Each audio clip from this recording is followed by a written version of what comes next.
Assalamualaikum warahmatullahi wabarakatuh.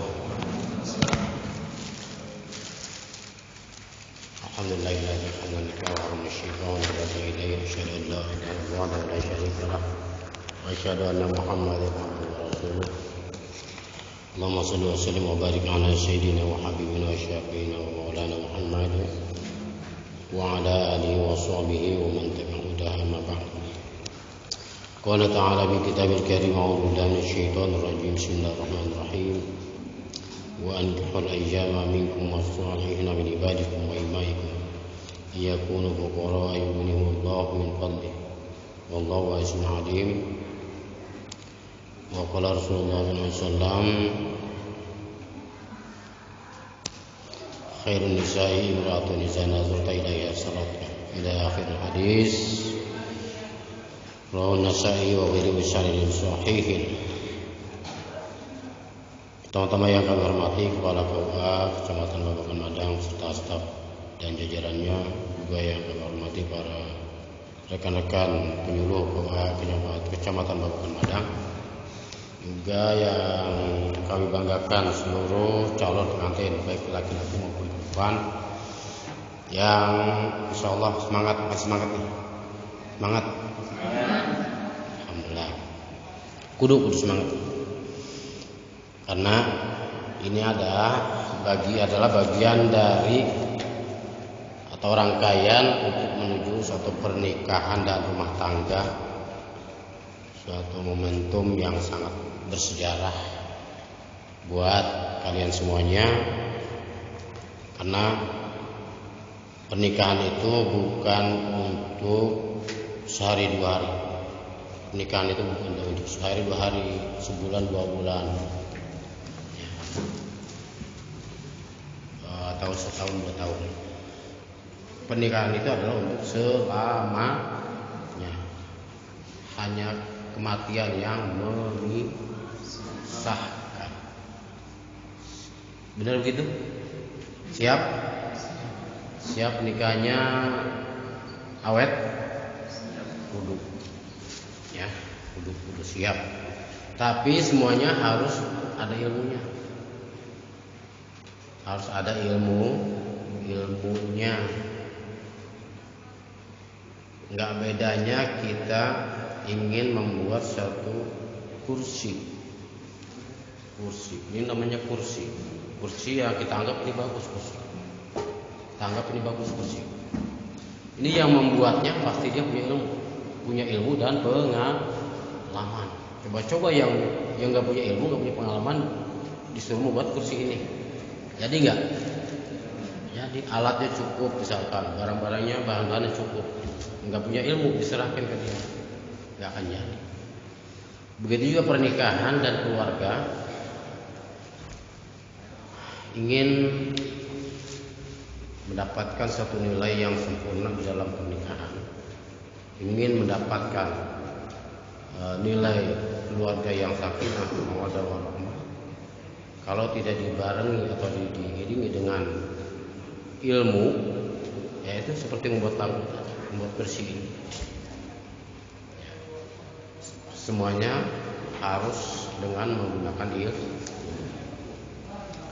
Dalam kesempatan ini hanya sedikit waktunya untuk menyampaikan hal itu.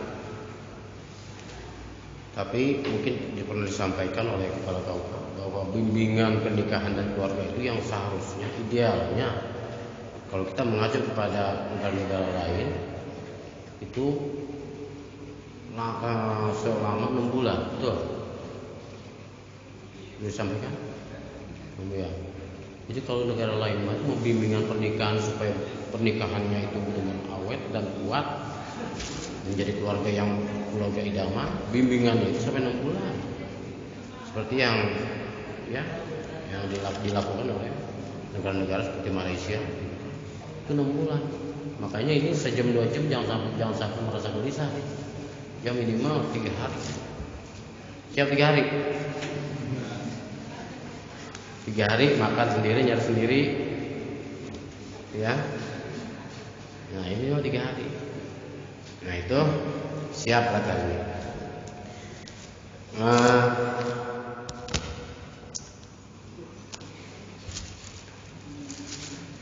Itu ya, siapkan ilmu kita untuk menjalani kehidupan rumah tangga yang selama-lamanya. Tentu hari ini nggak cukup menyampaikan hal itu. Adapun kekurangan-kekurangan ini masih banyak banget. Masih banyak hal-hal yang harus disampaikan pada calon-calon pengantin ini tentang konsep, ya, konsep menjalankan pernikahan, konsep menjalankan rumah tangga menurut syariat agama. Nah, segala sesuatu harus punya konsep. Kalau nggak punya konsep, nggak jelas kan? Ya, apa itu konsepnya? Kita lihat atau masuk dalam satu bahasan nikah. Nikah itu menurut, ya, kita mengacu pada undang-undang yang berlaku di Indonesia. Undang-undang nomor 9 tahun 2019 diantaranya mengatur perkawinan, di dalamnya mengatur usia pernikahan. Dibolehkan pernikahan itu di usia 19 tahun. Ini udah cukup semuanya? Cukup ya? Cukup. Nah, baik laki-laki maupun perempuan. Jika kurang dari 19 tahun, maka itu harus ada proses lagi lebih lanjut ke pengadilan. Kemudian, nah itu undang-undang perkawinan menurut aturan negara. Dan itu memang harus kita ikuti, ya. Karena ya 19 tahun itu sudah melewati beberapa tahun dari usia balik. Ya, syarat nikah itu adalah diantaranya ada balik. Baik, kita bahas tentang apa itu nikah. Nikah itu berasal dari kata bahasa Arab yang artinya menurut lugah atau istilah umumnya adalah bertemu. Menurut istilah syariat agamanya, menurut istilah syar'inya dalam kitab Kifayatul Akhyar, ya, di situ ada definisi tentang nikah. Apa itu? Yaitu al-aqdul masyhur al-mustamil ala syurutul arkan. Yaitu satu akad, ya, yang meliputi di dalamnya syarat dan hukum. Nikah itu ibadah, sama seperti sholat. Ya, nikah itu ibadah. Niatkan yang kencang, niat nikahnya, niat ibadah. Jangan niko yang lainnya. Yang lainnya nomor sekian aja. Pisahkan dulu. Niat kita nikah adalah untuk ibadah. Karena perintah Rasulullah SAW terkait dengan nikah, ya masyarakat syabab man istata'a minkumul ba'a falyatazawwaj. Wahai para pemuda, orang yang sudah mampu untuk berkeluarga, punya bekal, falyatazawwaj, maka hendaklah menikah. Tujuannya apa? Fa innahu aghadul basar. Nikah itu untuk mengendalikan nafsu kita. Tiap kita ini punya nafsu. Manusia itu semua punya nafsu. Kalau nggak punya nafsu harus diperiksa. Ya, nggak mungkin mau nikah kalau dia nggak punya nafsu. Tapi nafsunya itu harus betul-betul diarahkan sesuai dengan syariat. Punya nafsu nggak? Punya pasti. Ya, laki perempuan semua punya nafsu. Nafsu itu adalah anugerah Allah. Allah ciptakan. Ya, coba kalau kita nggak dikasih nafsu, adem. Ya, kalau kita nggak dikasih nafsu sama Allah, kondisi kita adem, nggak semangat, nggak selera. Ya, karena manusia mah, ya, beda dengan malaikat. Ya, kalau malaikat mah nggak dikasih nafsu. Yang dikasih nafsu itu adalah kita makhluk manusia. Sehingga ketika nafsu itu tidak diarahkan dengan syariat agama, maka nafsu itu akan menjadi liar. Tahu liar? Udah semau gue hidupnya, ya, itu nafsu namanya nafsu liar. Akan mencelakakan dirinya dan akan selain mencelakakan dirinya dan merugikan orang lain. Misalkan nafsu yang tidak diarahkan, tidak mengikuti aturan syariat, Ya kan dia nikah dengan si A, nikah dengan si A. Bukan nikah, kawin dengan si A, nikah kawin dengan si B, kawin dengan si C. Semuanya nggak dipertanggung jawab, nggak tanggung jawabnya. Rugi nggak? Rugi. Yang dirugikan siapa begitu? Pihak wanita. Dan banyak orang yang dirugikan ketika nafsu itu tidak diarahkan sesuai dengan syariat. Sehingga dengan adanya syariat kita harus patuh, harus taat untuk supaya kita beruntung, orang lain pun ikut beruntung. Maka diaturlah dengan adanya pernikahan sesuai dengan syariat.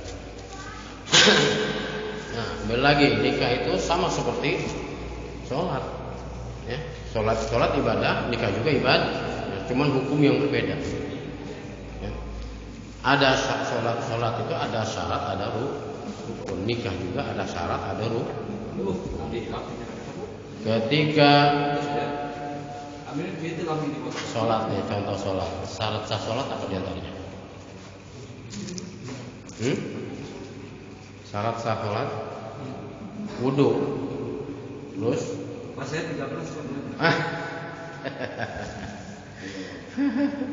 syarat sah sholat itu diantaranya adalah suci dari hadas kecil dan hadas besar. Yaitu harus sudah ada sebelum waktu pelaksanaan sholat. Suci dari hadas kecil dan hadas besar. Hilangnya hadas kecil dengan cara berwudu. Hilangnya hadas besar dengan cara mandi.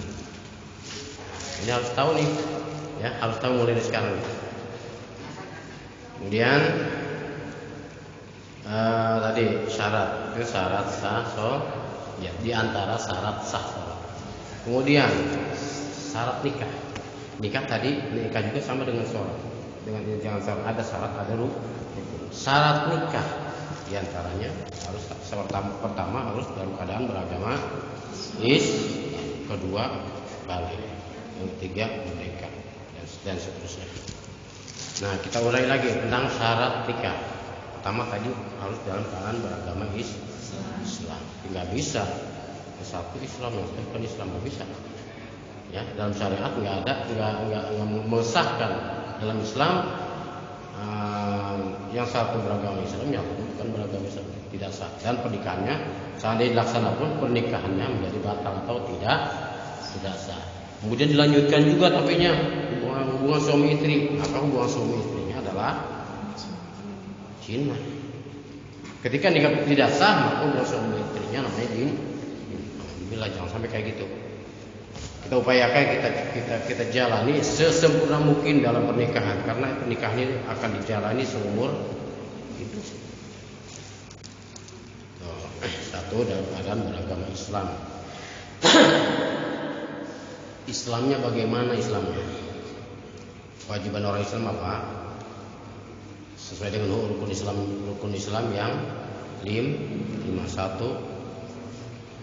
Rukun Islam 1, syahadat, 2, salat, 3, zakat, 4, puasa, 5, haji.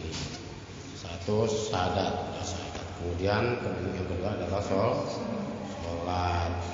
Nah, ini diantara syarat sempurnanya nikah itu adalah harus betul-betul melaksanakan sholat sesempurna mungkin, dengan mengupayakan berusaha sempurna mungkin. Nah, ini yang calon pengantin ini masih ada yang bolong-bolong kan ininya sholat ini? Masih ada ya. Jadi untuk selanjutnya mulai saat ini yakinkan atau niatkan, tekadkan dalam diri kalian semuanya bahwa nanti sholat itu setelah ini sholat 5 waktu jangan sampai ada yang bolong-bolong. Termasuk dari bacaan sholatnya, ketika ada yang masih kurang-kurang, belajar lagi di rumah, belajar lagi pada orang yang dulu pernah ngajarin kita bacaan sholat, gerakan sholat, kemudian bacaan Al-Qur'annya yang masih belum lancar, ngaji lagi mulai sekarang, sebelum nanti banyak tuntutan. Kan ini tentunya punya cita-cita ingin punya keluarga yang sakinah, mawaddah, warahmah, keluarga yang solehah. Bagaimana bisa terwujud keluarga sakinah, mawaddah, warahmah, keluarga yang solehah ketika orang tuanya nggak berusaha untuk soleh? Ya. Semuanya diawali dari kita nanti sebagai orang tua, baik ini calon bapak, ini calon ibu, ya, calon bapak, calon bapak, calon ibu semua. Ya, harus dimulai dari diri kita. Bagaimana kita bisa mengajarkan anak belum bisa sholat, anak belum bisa ngaji, bagaimana kita bisa mengajarkan mereka jika kita nggak punya kemampuan? Masih ada waktu untuk menambah ilmu kita. Ini kalau untuk di sini udah nggak mungkin, ya. Kalau untuk di sini udah nggak mungkin bisa sampai ke sana. Silakan.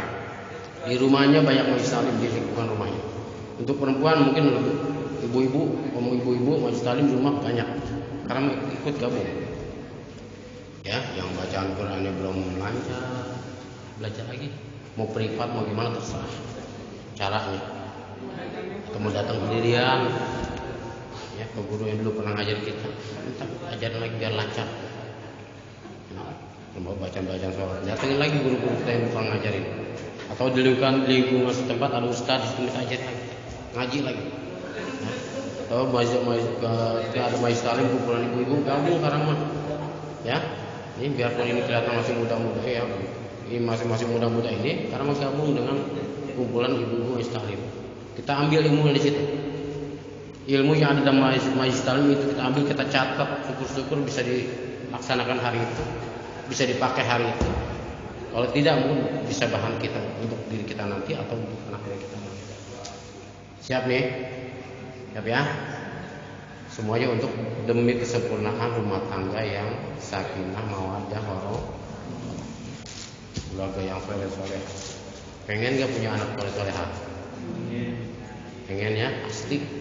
Karena ketika anak, ya, di luar atau enggak soleh-soleha, itu ketika ada masalah kembalinya ke siapa? Pasti kembalinya kepada orang tua kita. Ini calon orang tua semuanya. Ketika punya anak, ini calon bapak, calon ibu, calon orang tua. Ketika anak, ya, enggak soleh akibat kurang pendidikan dari orang tuanya, kurang arahan agama dari orang tuanya, sehingga, ya, anak itu, ya, banyak membuat kasus dan lain sebagainya. Yang ketempuan siapa? Pasti orang tua. Nggak mau kita kayak gitu, ya. Nggak bisa berjalan secara alami, nggak bisa kalau kita tidak berusaha. Gimana nanti aja, nggak bisa begitu. Kalau gimana nanti, berarti udah nggak ada niatan untuk membentuk anak soleh. Nggak bisa begitu. Semuanya harus ada dasar usaha dari kita. Baik memperbaiki diri kita. Nah, dengan cara memperbaiki diri kita aja itu sudah berusaha bahwa kita akan membentuk diri kita yang soleh. Kemudian nanti otomatis anak pun akan terbentuk juga. Ketika kita sudah berusaha, meskipun kita misalkan nggak mendidik langsung, tapi dari kepribadian, dari perilaku sehari-harinya akan dicontoh oleh anak. Bapak tiap hari misalkan, ya, meskipun dia belum bisa ngomong, dengan, ya, anak udah bisa melihat aja, anak itu bisa menilai. Bapak tiap dalam seharinya 5 waktu mau sholat terus, nah itu akan terekam meskipun hanya lewat mata. Misalnya dia nggak banyak mikir, tapi itu akan terekam. Jalannya kita itu mau sholat itu akan kelihatan, akan direkam. Selanjutnya ketika anak udah dewasa, maka buat anak itu nggak jadi berat. Buat anak jadi nggak berat karena udah terbiasa, udah hal yang lumrah. Ketika meninggalkan, maka hal yang lain lagi, situasi tabu. Enak kan situasi kayak gitu. Anak yang soleha, kemudian pintar, berguna bagi bisa membela orang tua, berguna masyarakat, bangsa negara, masyarakat. Enak banget begitu. Terasa kita manfaatnya terhadap anak kita. Tuh. Itu ya. Siap kayak gitu. Terus ya kemudian yang syaratnya kedua adalah balik. Syarat nikah yang kedua adalah balik. Balik itu kita harus tahu.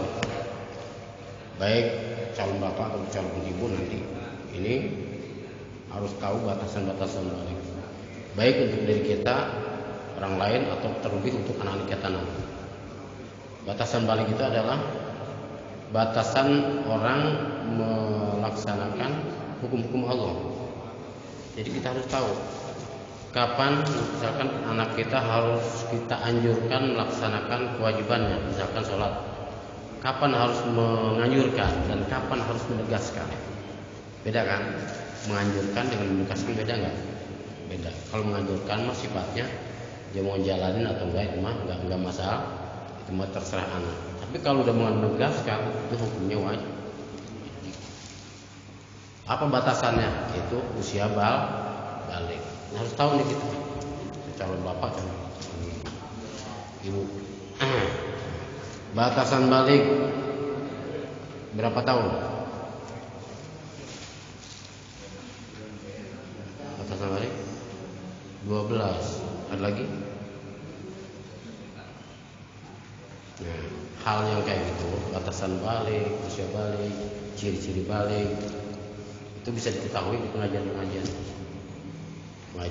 ya, terutama terkait dengan hukum fikih ya, yang bahas fikih yang membahas tentang itu ya. Itu batasan-batasan balik adalah bagi laki-laki ya, ke semuanya ya, baik laki-laki maupun perempuan. Batasan balik adalah tamamu khamsana syahra sanah, sempurna 15 tahun sempurna, itu usia balik. Tapi ketika sebelum 15 tahun, misalkan bagi laki-laki umur 9 tahun dan 10 tahun mengalami apa ciri-cirinya? Mimpi basah, keluar sperma laki-laki, maka itu adalah batasan balik.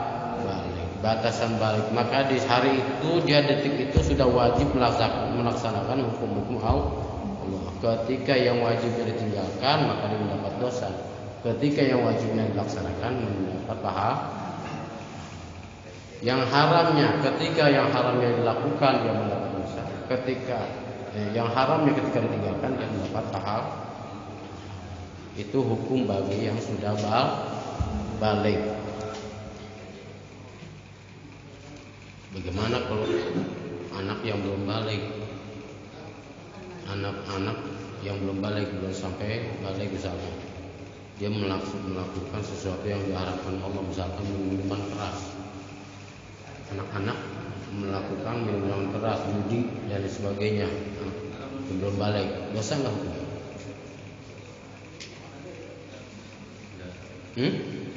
Enggak. Yang lain, anak-anak melakukan hal yang diharapkan Allah, dosa enggak? Yang belum balik, enggak. Ya. Tapi ketika anak-anak itu melakukan hal yang diharapkan Allah, minum keras dan sebagainya, kemudian yang berdosa adalah orang yang dewasa, terlebih orang termasuk kita melihat anak-anak yang melakukan hal yang dilarang Allah, minuman keras, kita membiarkan, maka kita ikut dosa di situ. Tidak berusaha untuk mencegahnya, melarangnya dan sebagainya.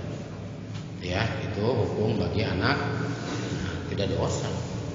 Ya, belum, karena dia belum terbebani oleh hukum. Itu namanya anak yang belum mukallaf. Ketika sudah balik, maka orang itu disebut dengan mukallaf, orang yang sudah terbebani hukum Allah. Ya. Nah, itu tadi batasan balik bagi laki-laki. Kemudian kewajiban dari sudah balik diantaranya adalah menutup aurat. Bagi laki-laki batasan auratnya dari mana ke mana? Dari pusat sampai ke bawah. Di bawah lutut atau ya, sampai di bawah lutut, di atas pusat sampai di bawah lutut. Itu adalah batasan aurat laki-laki. laki-laki. Misalkan laki-laki sholat pakai anduk yang pukul, buat gitu. Anduk Allah akbar sholat. Ya, pakai anduk pukul, ya. Di atas pusar, di bawah lutut. Sah sholatnya? Sholatnya sah nggak? Enggak. Di antara syarat sah sholat itu adalah menutup aurat. Tadi aurat laki-laki mana batasannya? Di atas pusar dan di bawah lutut. Berarti sholatnya?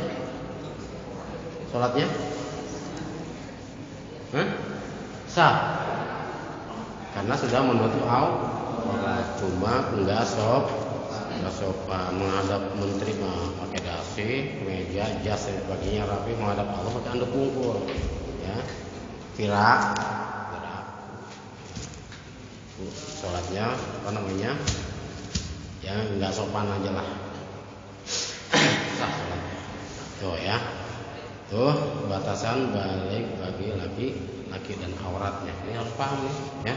Jadi untuk sekarang ini udah balik ini nggak boleh kemana-mana. Ini keluar rumah yang kelihatan orang lain gitu, kemana-mana, pusat kemana-mana kelihatan, dengkul kemana-mana, ya pakai celana pendek dulu. Ulahnya, kalau udah tahu tinggalkan hal kayak gini. Celana pendek kemana-mana. Bukan berarti nggak ada yang nafsu ini misalkan. Bukan itu batasannya. Kita berpatokan kepada hukum, bukan berpatokan pada ada yang nafsu ini sama saya. Enggak, bukan itu patokan. Kita berpatokan kepada hukum. Tuh, ya. Kemudian batasan balik bagi perempuan adalah tadi ciri-cirinya adalah menstruasi. Ya. Batasan balik perempuan adalah menstruasi. Menstruasi itu ya tadi paling sedikit usia berapa? Paling 11 sampai 12. 9 sampai 12. Iya. Ya, yang dialami dah paling kecil, paling muda. Usia berapa? Menstruasi itu.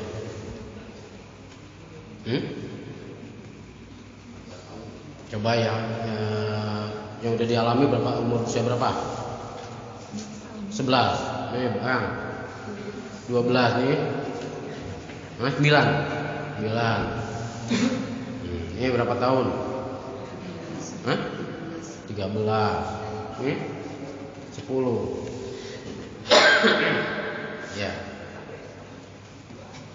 Ya, itu paling yang pernah saya dengar ada juga menstruasi bagi wanita itu paling muda 8 tahun. Pernah dengar 8 tahun? Ya. Nah, itu adalah meskipun dia usia 8 tahun, ketika dia sudah mengalami menstruasi, maka itu adalah sudah memasuki akil balik dan menjadi orang yang mukallaf, orang yang sudah terbebani hukum Allah, orang yang sudah wajib melaksanakan hukum Allah 8 tahun. Ya. Kemudian perlu tahu juga nih buat perempuan, laki-laki juga perlu juga tahu supaya enggak ada kepura-puraan, supaya jelas. Ya, saya lagi main. Perempuan jadi jangan sampai main akal-akalan, ini harus jujur hal kayak gini. Ya, perempuan batasan paling sedikitnya menstruasi perempuan. Menstruasi perempuan ya. Iya. Paling sedikitnya menstruasi berapa? 3, 1 hari. Ada lagi? Paling sedikit. Normal 3 hari. 3 hari normal itu. 3 hari sampai 15 hari. Ya, ada lagi? Paling lama menstruasi bagi wanita, laki-laki juga boleh tahu. Jangan sampai ini ya, jangan sampai lengah. Ya, harus tahu dan nanti saling memaklumi, saling mengerti, saling memahami ya antara suami dan istri dalam keadaan men ya. Paling lamanya menstruasi bagi wanita, paling lama menstruasi itu adalah 15 hari.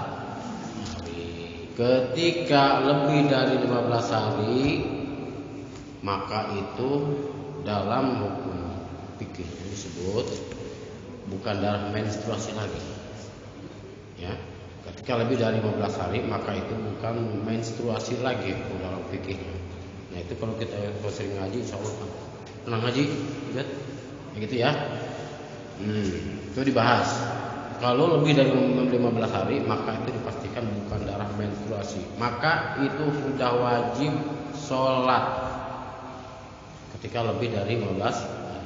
Dalam fikih disebut dengan darah istihadah. Iya. Darah istihadah ketika itu lebih dari 15 hari. Ketika lebih dari 15 hari masih keluar, maka itu mah harus disumpel. Harus sumpel. Ini supaya nggak keluar ya darahnya, karena itu bukan darah menstruasi lagi, karena sudah wajib sholat, ya sudah wajib sholat, kemudian diperiksa dan dibawa ke bengkel, ya dikonsultasikan ke bengkel, ya berobat lah intinya itu ya, berobat ketika sudah lebih dari 15 hari, dan itu sudah wajib dan berjalan kewajiban melaksanakan sholat, puasa, sholat. Nah, itu sudah wajib itu kalau sudah lebih dari 15 hari. Yang disebutnya dengan darah istihadah, bukan darah menstruasi lagi, bukan darah haid lagi, namanya darah istihadah, darah penyakit. Berarti ada kelainan di organ tubuh wanita tersebut, harus diperiksa. Paham ya? Nah ini laki juga harus paham, harus tahu, harus saling memaklumi, saling mengerti. Pernah dengar bahasan itu? Belum ya? Nah, makanya sering-sering ngaji dah. Insya Allah sampai ke situ. Ya, selanjutnya mulai sekarang ngaji. Jangan bosan. Apa yang disampaikan Ustaz itu dengerin gitu. Nah itu, jadi batasan menstruasi paling lama 15 hari, paling sedikitnya 3 hari. Ada lagi 4 hari, 3 4 bukan paling sedikit, nambahin. Hah? Ada yang 5 hari paling cepat ya. Saya nggak ngalamin sih. Iya aja dah. Jadi ada ketentuan di dalam fikih tentang hal itu. Batasan paling sedikitnya menstruasi, belum ada yang tahu. Laki-laki ada yang tahu? Mungkin pernah ngaji, pernah bahas itu. Berarti ketahuan nggak pernah ngaji. Mulai sekarang ngaji. Biar sholatnya bagus, ya. Sholatnya bagus, sempurna, ngajinya juga bagus, ya, ngaji. Jadi batas paling sedikitnya menstruasi bagi wanita adalah 1 tetes. Pernah ngalamin 1 tetes? Enggak ya? Yang jelas 1 tetes. Kan lebih dari 1 tetes bisa 2 jam, bisa setengah hari, bisa 1 hari. Paling sedikitnya menstruasi adalah 1 tetes. Ketika keluar darah 1 tetes, maka anggaplah itu sebagai menstruasi tapi setetes. Dan itu harus mandi, punya kewajiban mandi junub. Nah, nanti akan dibahas tentang mandi junub. Nah, itu yang kedua tadi tentang balik. Nah, kita harus tahu tuh tadi batasan balik supaya kita tahu nanti buat anak-anak kita kapan kita di dalam pendidikan anak-anak kita, kapan kita harus menganjurkan anak untuk melaksanakan kewajibannya, kapan kita harus menegaskan anak melaksanakan kewajiban. Kembali lagi ke masalah tadi beragam Islam. Saya ulangi syaratnya tadi. Syarat nikah diantara tadi yang pertama beragama Islam, yang kedua adalah Islam seseorang itu nggak kelihatan, ya. orang pakai peci, pakai gamis, pakai sorban segala, belum tentu dia dalam keadaan beragama Islam. Ketika dia ucapannya bicara sembarangan atau dia punya pemikiran yang berbeda, saking merasa dirinya cerdas misalkan, dengan seenaknya dia ngomong. Ada seorang ustadz yang membacakan Al-Quran, ayat Al-Quran, kemudian diartikan, diterjemahkan, ya, kemudian dibahas, ditafsirkan. Kemudian dengan seenaknya dia ngomong, saya nggak percaya dengan ayat Al-Quran yang tadi ustadz bacakan tadi. Ini terkait dengan masalah keimanan. Kita bicara terkait dengan keimanan itu harus hati-hati. Jangan sembarang bicara, apalagi terkait dengan keimanan. Ya. Jangan sembarang bicara. Dengan kita sembarang bicara maka maka pembicaraan itu akan mengeluarkan kita dari agama Islamnya kita karena ucapan. Ya, Islamnya kita karena ucap dengan apa ucapan itu? Dengan syahadat. Ya, Islamnya kita itu dengan ucapan. Hati-hati dengan ucapan. Nah, ketika orang tadi mengatakan saya tidak percaya dengan Al-Quran yang tadi kita bacakan, maka dengan ucapan seperti itu, maka orang itu otomatis dia keluar dari agama Islam. Namanya murtad. Berarti nggak percaya dengan Al-Quran. Ya, mengimani Al-Quran, mengimani kitab Allah harus keseluruhan. Tidak boleh ada yang sedikit-sedikit. Harus keseluruhan.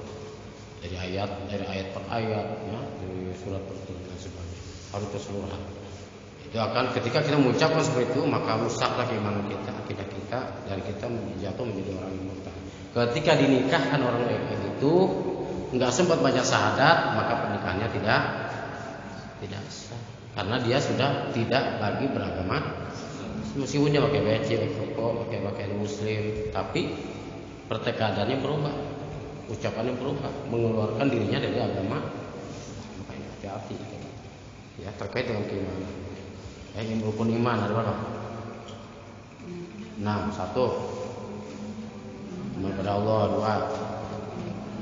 2 malaikat Allah. 3 Rasulullah. Terus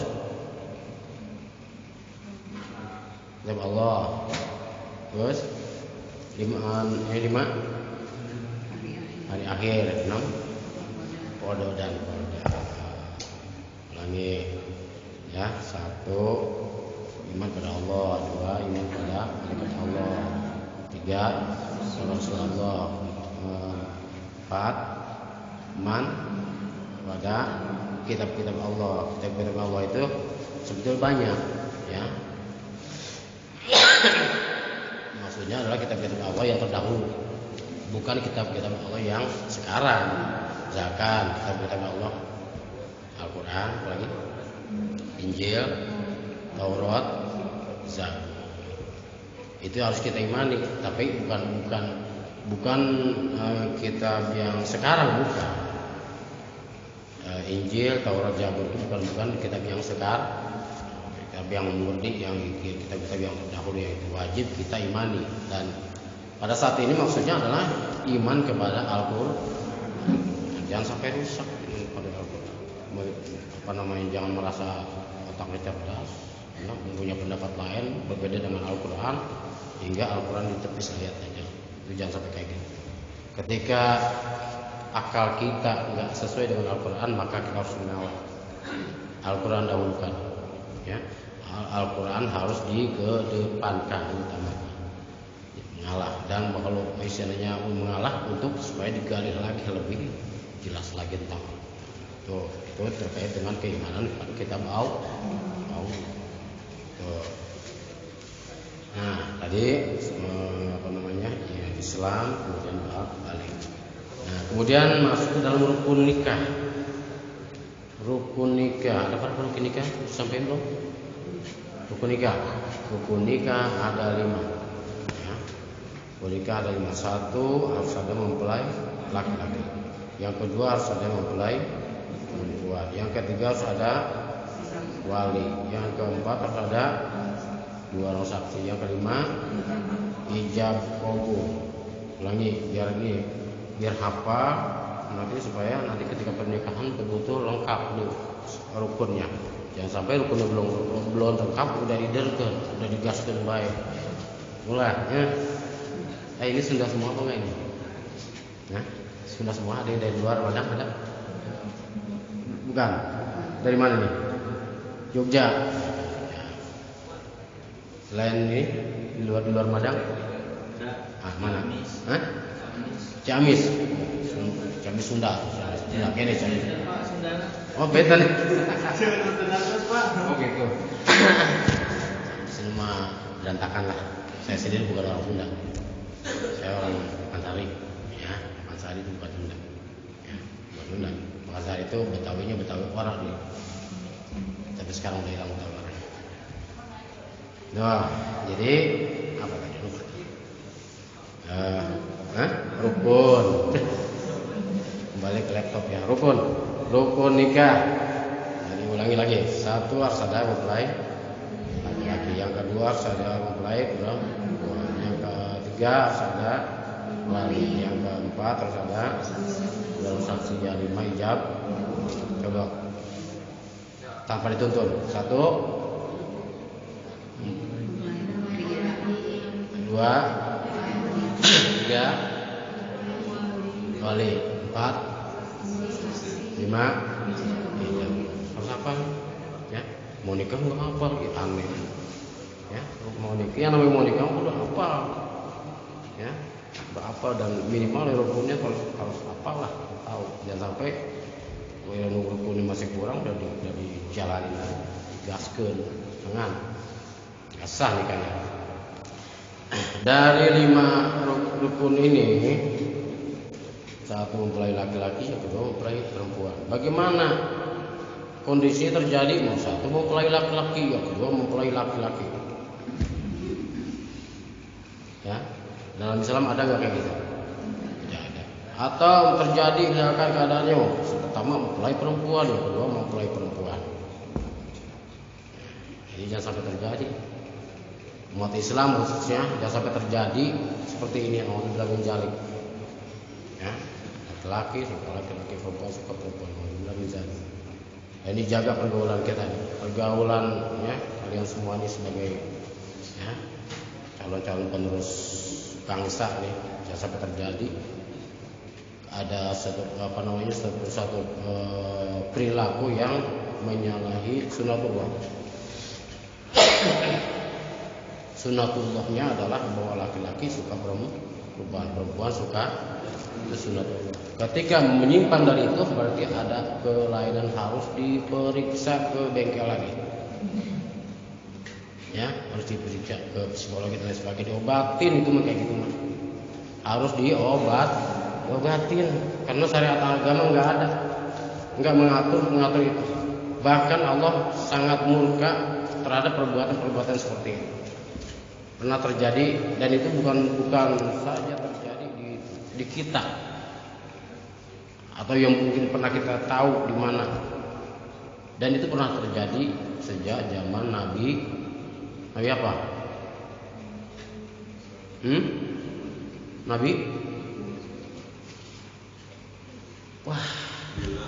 Nabi loh. Silakan dibaca di Google.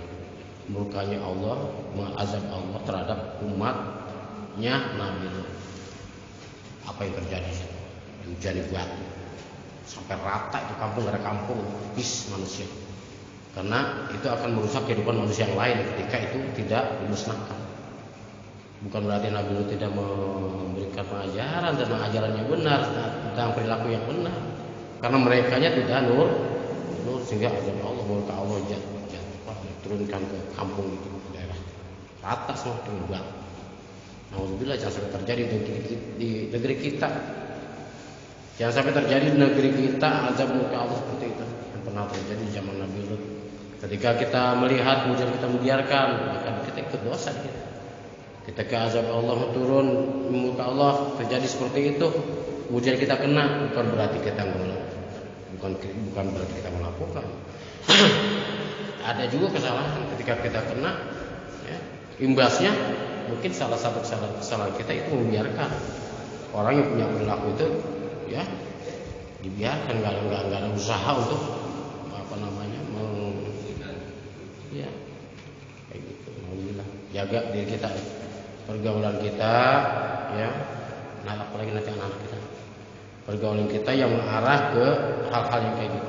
Mungkin ada sebuah pekerjaan yang apa namanya ya, sikap dan perilakunya mengarah ke sana. Alhamdulillah, jangan sampai kayakan diri kita ya, sampai ya, karena itu bukan sunnatullah, bukan sunnatullah ya, akan murkai Allah.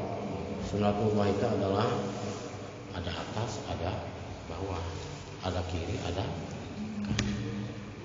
Ya, pakai sendal kanan semuanya. Kebayang nggak? Jatuh, ya, nggak benar. Listrik ada min, ada plus, bisa menyala menerangi kita manfaat. Karena kabelnya ada berapa? Ada dua, satu strum, terus dua massa. Strum dua-duanya misalkan manfaat nggak? Ini listrik, strumnya strum apa? Kabelnya strum dua-duanya manfaat nggak? Nggak akan nyala, meledak bisa, bisa meledak, atau min dua-duanya nggak nyala, massa dua-duanya nggak nyala, nggak manfaat, nggak bisa menerangi kita, nggak bisa dipakai ya, baca dan sebagainya. Itu adalah sunnatullah. Wa khalaqnakum dalam Al-Quran, wa khalaqnakum azwaja. Kami ciptakan kamu semua adalah pasang-pasangan. Yang disebut pasang-pasangan adalah kiri kanan, bukan kanan sama kanan. Ya, kalau kanan sama kanan sepasang bukan? Bukan. Berarti menyalahi Al-Quran, menyalahi sunnatullah. Ada atas, ada bawah, ada kiri, ada kanan, ada depan belakang. Itu namanya sunnatullah. Wa khalaqnakum azwaja. Kami cipta kamu sekalian azwaja, itu berpasang-pasang. Ya. Baik, kembali lagi. Tadi yang pertama mempelai perempuan, yang kedua yang pertama mempelai laki-laki, yang kedua mempelai perempuan, yang ketiga adalah wali itu siapa? Orang tua. Kalau orang tua enggak ada, orang tua lagi. Nah, perlu tahu ya, perlu tahu. Ini orang tuanya ada semua apa enggak? Ada semuanya. Bukan nanya laki, perempuan. Yang laki-laki nggak perlu wali laki-laki mah nggak harus pakai wali. Yang perlu wali adalah perempuan. Ya, ini ada bapaknya semuanya? Ada ya, pasti. Ada aja pasti ya, yang ada orang tuanya. Jadi wali itu adalah satu bapaknya, kalau memang masih ada, dan bapaknya juga bapak yang sah, bukan bapak angkat atau bapak tiri misalnya. Ya, bapak yang sah, bapak apa namanya, hasil hubungan suami istri yang sah, bukan bapak yang secara genetik betul anak dia, tapi secara hukum Islamnya dia anak itu dilahirkan di luar nikah, maka itu nggak sah. Ya, ketika apa namanya, dulu kita di dalam kandungan ibunya itu belum nikah, kita udah di dalam itu misalkan. Nah, bapaknya itu nggak bisa jadi wali itu. Ya, jadi kita lahir dalam keadaan harapan kita di kandung itu, ya sudah. Yang di luar nikah nggak bisa jadi wali. Kudu kayak gitu nggak bisa diganti itu. Hal yang seperti itu nggak bisa diganti oleh kakek, tua, paman, yang lain-lain, nggak bisa, kecuali dengan pihak KU. Ya, kecuali dengan pihak KU disebut dengan wali hakim. Ya, itu ngomong aja ke KU. Jangan malu-malu, ya. Jangan menutupi malu tapi perkawinannya tidak sah. Jangan sampai kayak gitu. Jangan demi menutupi malu tapi perkawinan yang dijalani seumur hidup, perkawinannya itu tidak sah. Jangan sampai kayak gitu. Ya, itu ngomong aja ke KU atau ke KU lah, supaya di walinya itu nanti dari pihak KU, karena itu sudah menjadi aturan Islam ya.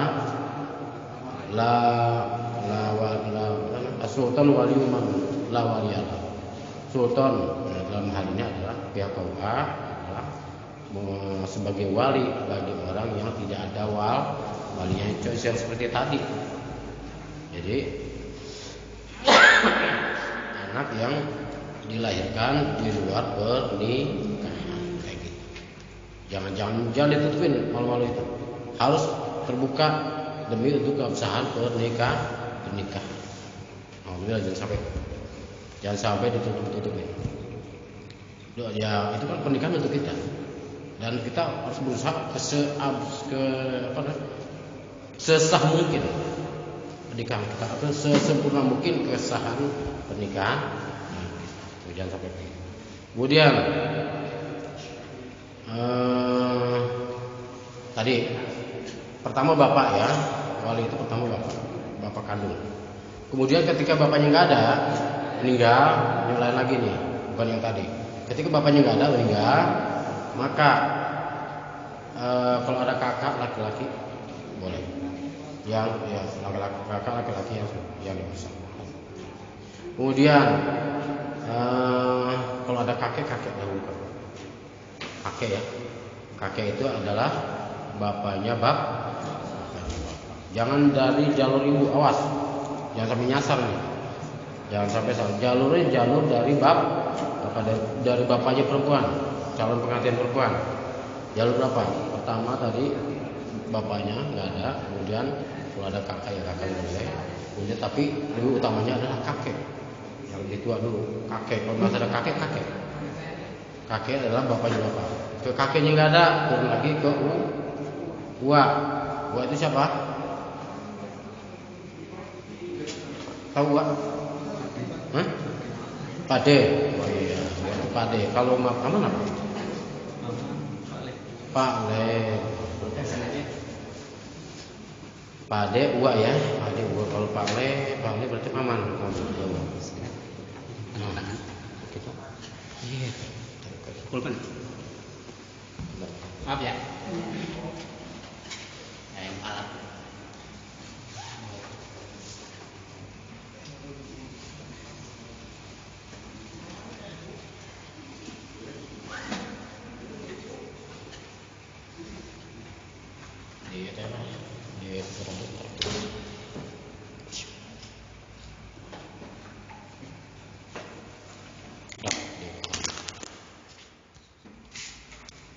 Bentar lagi iklan ini ya.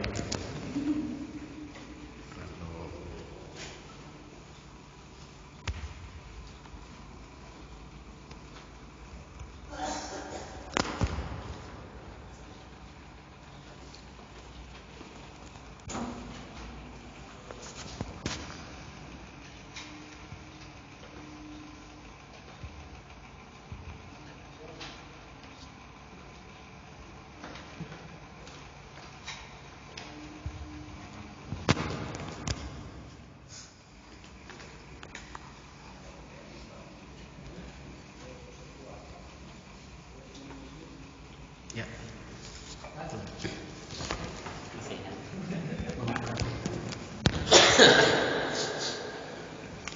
Ya. Kembali lagi tadi wali bapaknya, kemudian kakeknya, kemudian tuanya, kemudian paman. Kalau kakek tua paman udah nggak ada, kemudian adik laki-laki yang dewasa ya. Ada laki-laki yang dewasa boleh jadi wali, adik dari perempuan ya, yang laki-laki. Kemudian kalau tidak ada lagi anak dari gua, disebut anak gua, anak pade apa namanya? Saudara sepupu yang laki-laki dewasa itu bisa jadi wali. Kemudian anak paman, anak pak le itu bisa jadi wali. Kemudian jangan lupa setiap orang yang mewalikan kita nanti, kita minta bapak, kalau bapak masih ada, kakek, kalau kakek ada, paman mohon niatkan karena Allah walikan saya nanti tanggal sekian. Bisa kayak gitu ya. Mohon dengan karena Allah walikan saya nanti di tanggal sekian pernikahan saya. Insyaallah dengan niatan yang niat karena Allah semuanya, mulai dari mempelai laki-laki, mulai perempuan, wali, kemudian saksi, dengan niatan yang sama, niat karena Allah dalam pernikahan tersebut, insyaallah akan berkah. Ya, pernikahannya akan berkah. Tahu nggak berkah? Berkah tahu berkah? Tahu berkah ya? Berkah enggak? Itu kalau orang yang pulang tahlilan, pulang selamatan, utang-utangan berkah. Oh berkat mah ya? Oh, berkat, ya beda ya. Ya, jadi berkat dan berkah mirip-mirip. Jadi berkah itu begini, setiap orang pasti mengidamkan satu berkah, menginginkan satu berkah. Bedanya berkah dan tidak berkah, nggak bisa ditentukan oleh banyaknya harta. Oh berkah amat tuh punya, nggak bisa. Belum tentu orang kaya itu dalam keadaan nggak bisa dilihat secara zahir. Ya, bisa jadi, siapa tahu ya, banyaknya harta itu bukan harta dia semuanya, tapi harta boleh ngutang untuk atau boleh korupsi dan sebagainya. Jadi perbedaan berkah ini begini, berkah dan tidak berkah. Ada dua orang pemuda sama-sama sehat, hatinya sehat, kemudian sakit dua-duanya, sakit yang sama, ya, dalam keadaan sakit yang sama. Apa sakitnya? Meriang, meriang, merindukan kasih sayang. Meriang, ya, penyakit yang biasa meriang, bukan habis ngapain main bola kali kejar-jalan, ya, meriang nggak sekira sakit. Ya berobatlah dua-duanya. Yang dua-duanya berobat. Beli obat di warung. Beli obat di warung, obatnya nggak mahal, obatnya cuma 700 perak, 700 rupiah sekarang kalau salah, ribu atau 1000 ya. Misalkan para meriang, misalkan 7 atau gede gitu, 7 apa mereka gitulah yang harga segitu, yang harga 1000. Nah dua-duanya sama, minum obat yang sama, nah diminumlah dua-duanya sama tuh. Yang satu sembuh, yang satu lanjut sampai ke rumah sakit menghabiskan puluhan juta, ratusan juta rupiah. Mana yang berkah? Keberkahan di pihak mana ya? Keberkahan di pihak mana kalau gitu tadi? Pihak yang 1000 tadi cuma beli bodek doang. Yang satu lagi lanjut sampai rumah sakit, sampai berobat, ngabisin duit, ngabisin harta. Ya, itulah pentingnya kita mencari keberkahan di situ. Ya, kalau udah berkah dengan nggak usah mahal-mahal, 1000 aja kita udah bahagia. Udah seneng, udah sehat, badan segar, segala dicukupin oleh Allah, meskipun nggak mewah-mewah. Dengan tidak mewah, dengan tidak mewah pun kita udah merasa puas. Itu namanya berkah. Ya, betul. Itu namanya berkah. Kembali ke laptop apa tadi ya? Wali. Ya, wali. Kemudian yang keempatnya, dua orang saksi punya kewajiban yang sama, punya hukum yang sama. Tadi semua dalam keadaan, ya, yang empat ini adalah orang semuanya nih. Yang kelima adalah ucapan ijab qabul. Ya, ijab qabul dapat. Ijab qabul dapalin loh. Dapal nih. Oh ya. Ini yang keempat ini adalah orang semuanya. Yang kelima adalah ucapan. Yang keempat ini punya syarat dan kewajiban bersama. Satu, dalam keadaan agama Islam, tidak dalam keadaan murtad. Makanya nanti ketika penghulu menuntun baca istighfar, biasanya gitu kan? Pernah yakin nggak? Sebelum pernikahan baca istighfar dan baca syahadat, itu ikuti semuanya. Yang nonton di situ, yang nyaksiin di situ ikut semuanya. Supaya menyaksikan, orang yang menyaksikan itu betul-betul dalam keadaan beragama Islam. Nah, kemudian terkait dengan masalah dalam rumah tangga,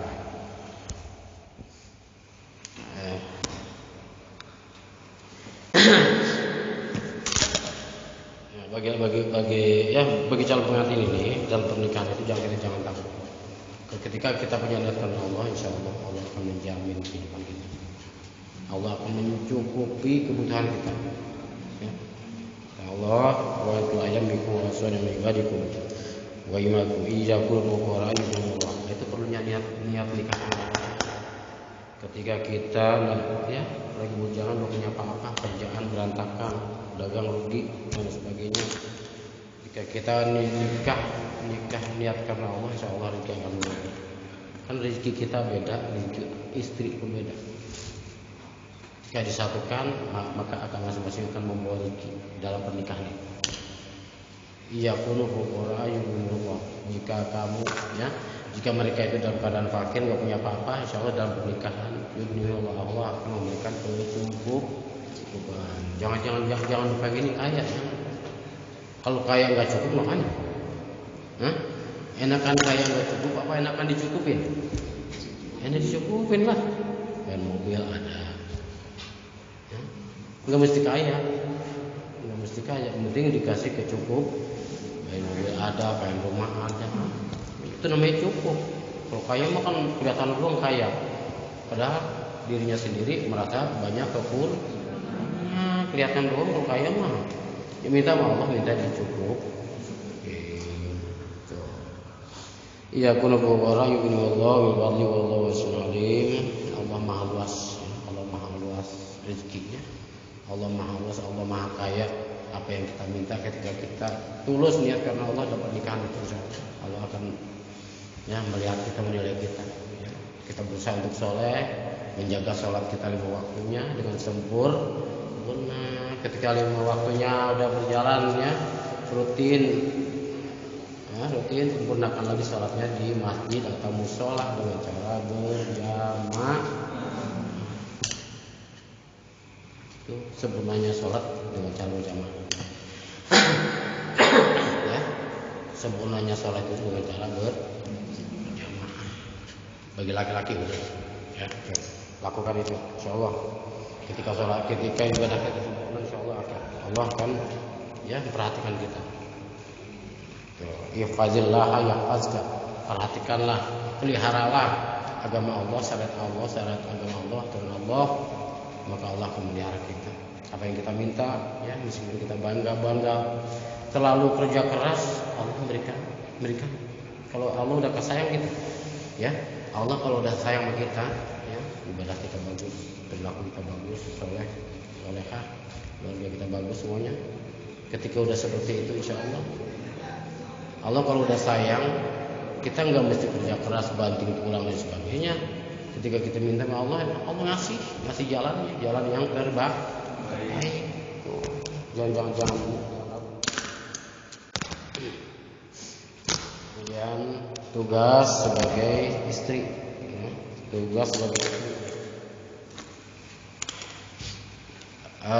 Dalam Al-Quran ar-rijal qawwamuna 'alan nisa. Laki-laki dalam keluarga itu adalah yang enggak mesti dalam keluarga, dimanapun laki-laki itu adalah sebagai pemimpin. Ar-rijal qawwamuna 'alan nisa. Laki-laki adalah pemimpin daripada perempuan. Kemudian ar-rijal qawwamuna 'alan nisa bima qaddara ba'dhum 'ala ba'din wa bima anfaqu min amwalihim. As-solihatu qanitatun hafizatun lil-ghaibi bima hafizallah. Wanita yang soleh, wanita yang taat kepada Allah dan Rasulnya, yaitu kapasitas misalkan sebagai istri,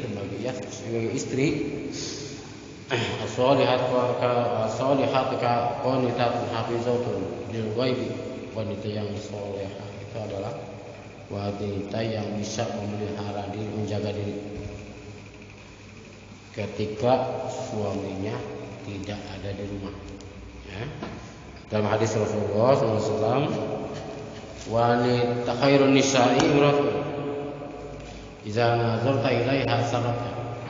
Sebaik-baiknya wanita atau istri itu adalah apabila si suami memandangnya, maka si suami itu menjadikan pikirannya senang. Nah, ini tugas wanita kayak gitu sebagai istri.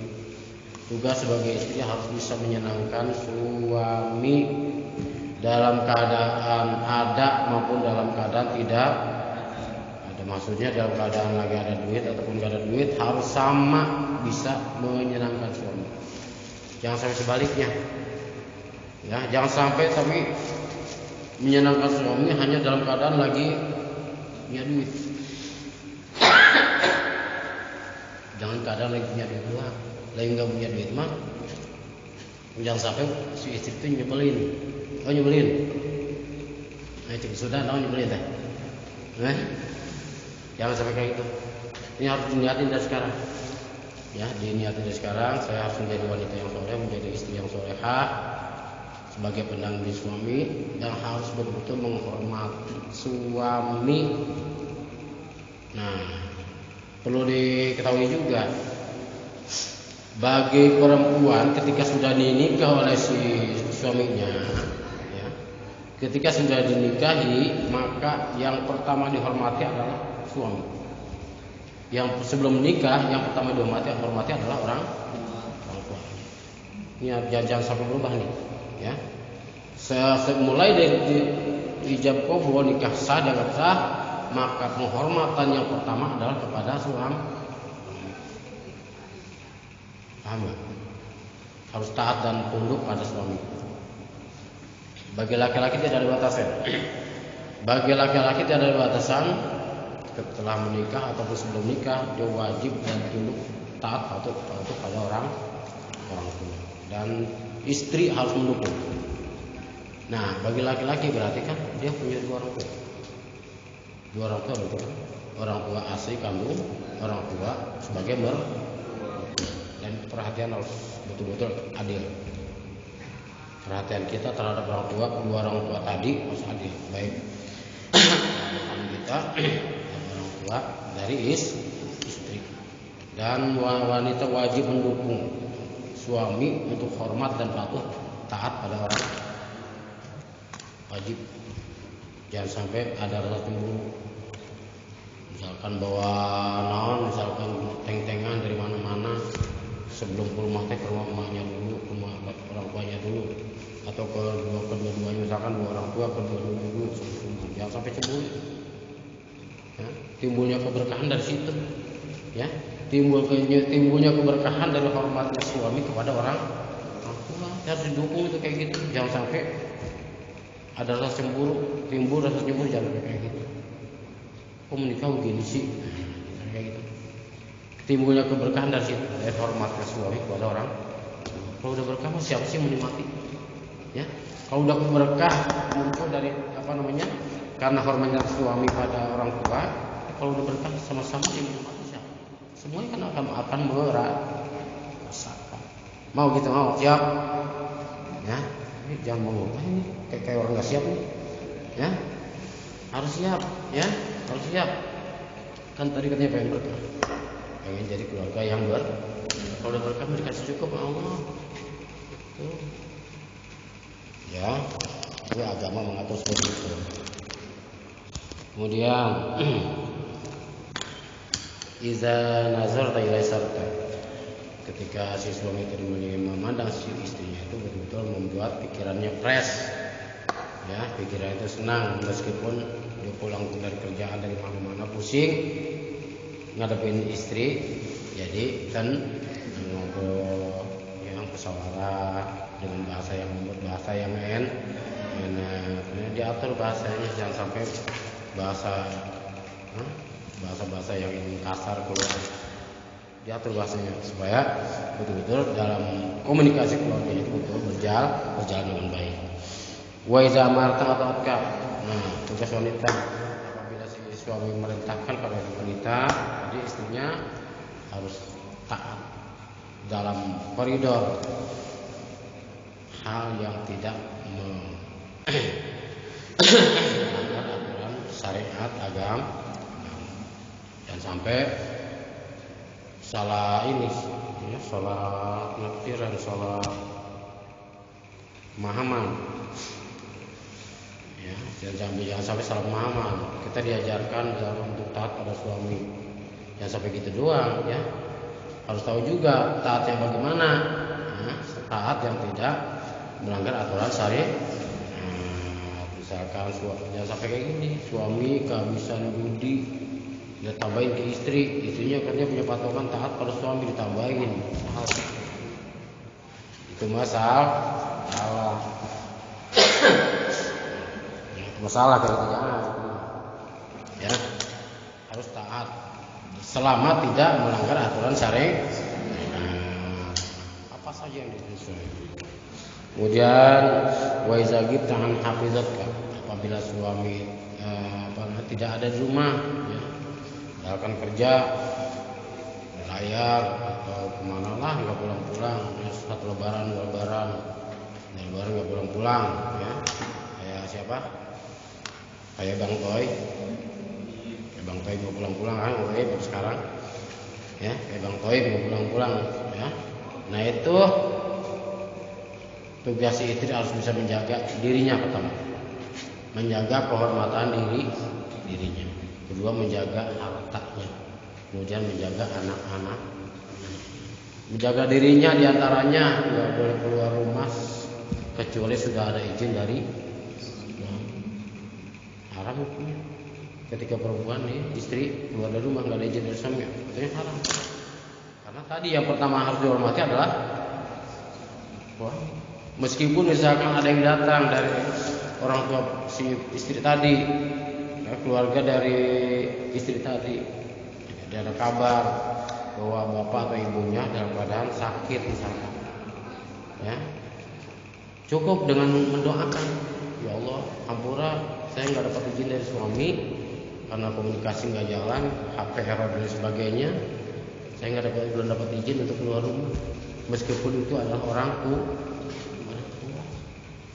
nggak keluar rumah demi menjaga diri, menjaga kehormatan.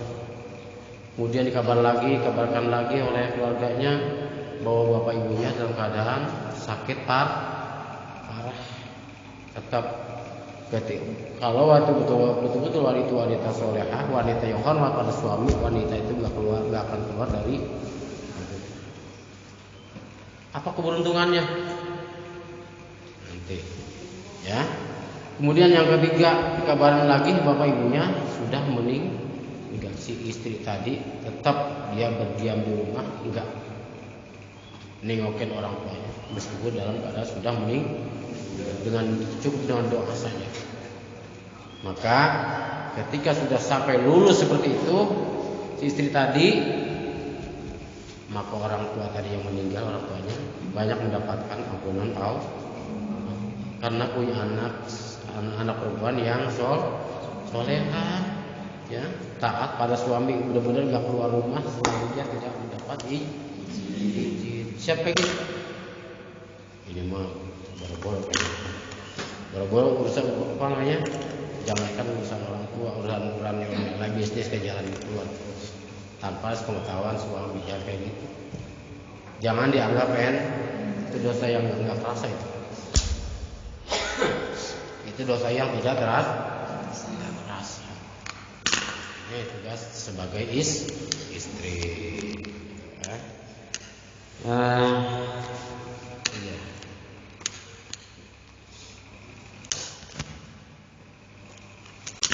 Itu aja mungkin yang dapat saya sampaikan, dan masih banyak kurang-kurangnya. Banyak banget sebetulnya yang mau disampaikan, tapi karena waktu terbatas,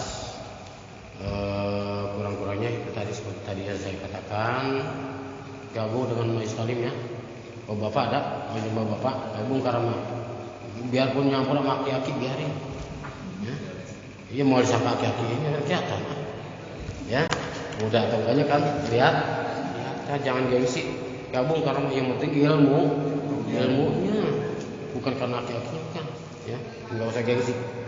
Yang perempuan juga sama, gabung nggak apa-apa, sama ibu-ibu sama ini nggak apa-apa. Yang penting kita dapat ilmu yang manfaat untuk diri kita dan anak keturunan. Siap? Ya. Dan selanjutnya ini sudah dibagikan ya? Ya, dibuka. Dibuka.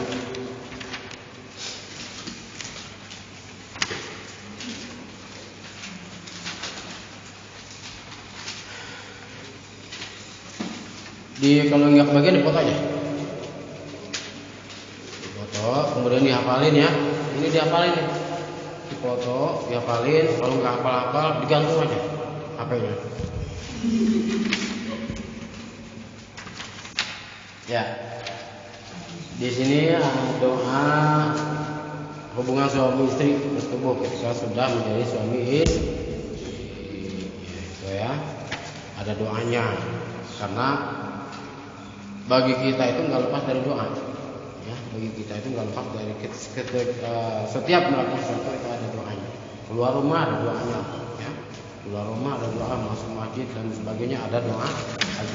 Termasuk ini penting banget ini. Ya. Penting banget. Ya, kita baca sama-sama judulnya judul pertama doa hubungan suami istri atau bertubuh. Ya. Saya tuntun ya. Bismillahirrahmanirrahim. Bismillahirrahmanirrahim. Allahumma jannibna syaitan wa jannibi syaitan ma razaqtana. Bismillahirrahmanirrahim.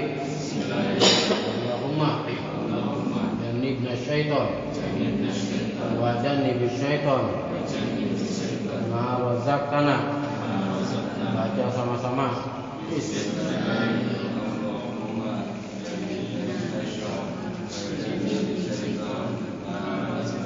Artinya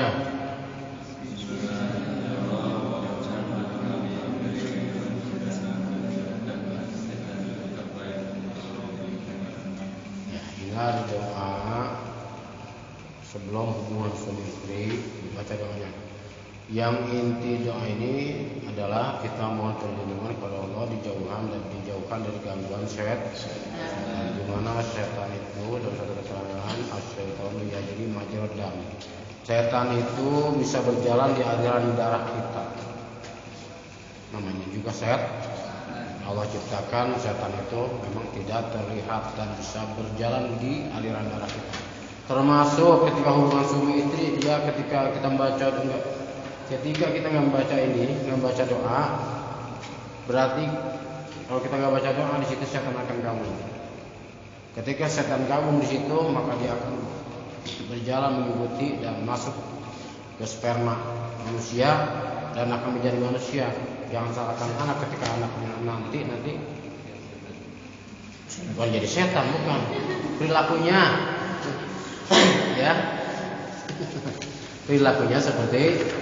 Jangan salahkan Allah. Berarti kita yang salah baca doa. Ya. Itu mohon perlindungan kepada Allah dari gangguan perilaku setan. Alhamdulillah ya. Baca doanya itu ya. Dihafalin semuanya. Jangan sampai mau pelaksanaan ngapalin dulu lama jadi. Ya. Itu tadi kalau nggak apa-apa digantung HP. Ya, kemudian setelah itu ada kesunahan ini namanya wudu. Setelah hubungan suami istri, ya bersih, semua bersih, kemudian dilanjutkan dengan sunnah wudu. Ya, sunnah wudu seperti wudunya mau sholat dengan niat awalnya adalah nawaitu wudu'a li sunnatil ghusli lillahi ta'ala. Saya niat wudu, ya. Sunnatul ghusli untuk kesunahan mandi ya. Sunah wudu mandi namanya lillahi ta'ala karena Allah Ta'ala gitu ya. Wudu ya, setelah bersih kemudian wudu. Nah, setelah itu ada kewajiban namanya mandi junub. Nah, di sini bawah ada baca sama-sama Bismillahirrahmanirrahim. Nawaitu raf'a hadasil akbar dan jamil badani Wadon dari ta'ala nawaitu raf'a hadasil akbar dan jamil badani Wadon dari ta'ala. Baca sama-sama nawaitu.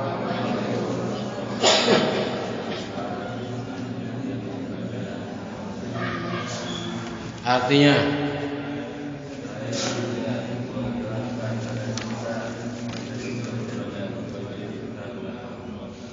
ini disebut dengan mandi wajib, ya, mandi wajib. Ketika setelah haid maka ada kewajiban mandi junub namanya. Mandi setelah haid dengan niat, kalau mau punya doa ada niat yang khusus, baca yang ini, hafalin. Bagi perempuan ya, termasuk laki-laki juga. Jika punya junub selesai, maka ada kewajiban mandi junub dengan niat yang ini. Bagi perempuan setelah haid atau setelah melahirkan, ya, ada kewajiban mandi junub. Ini harus apa? Ya. Dan adab-adabnya diantaranya tadi sebelum mengguyurkan air ke badan kita baca niat ini. Ya, kita baca niatnya. Setelah kita niat dalam adabnya, kemudian yang pertama harus kita siramkan bagian mana dulu dalam mandi junub? Bagian atas mana? Kepala mana? Bagian atas. Bagian kepala. Sebanyak 3 kali. Setelah itu sebelah kan sebanyak 3 kali. Kemudian sebelah kiri 3 kali juga. Setelah itu diratakan dulu. Diratakan semua air mandi wajib tadi dengan menggunakan jari. Ya, diratakan sampai menyentuh pada pori-pori, terutama pada bagian yang banyak rambut. Harus di semua diratakan dengan menggunakan jari. Ya, kalau dalam fikih disebut isti'ab. Diratakan semua air mandi wajibnya tadi. Setelah itu baru pakai sabun, pakai batang apa. Pakai urif, dan makan awet lah yang sekarang ada. Tuh, ya, itu mandi junub. Wajib itu mandi junub. Itu tadi seperti tadi dikatakan, untuk mandi junub itu adalah untuk menghilangkan hadas besar, untuk menghilangkan hadas. Sekian, kurang lebihnya maaf, kurangnya nyari sendiri di rumah. Jangan santai-santai. Kudu udah niatin dari hati ya. Kurangnya niatnya lagi di rumah. Dari saya kurangnya mohon maaf. Saya tutup. Wallahul muwaffiq ila aqwamit. Assalamualaikum warahmatullahi wabarakatuh. Semoga bermanfaat. Selamat, saya ucapkan selamat ya, selamat berbahagia. Semoga diberikan kelancaran dan kesenangan. Sebelum bubar kita foto depannya. Bukunya dikeluarin.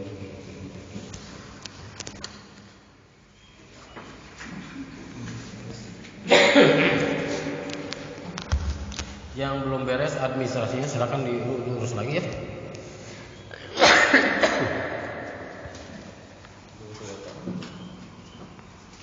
Ya. Keluar di depan kantor kita foto bersama.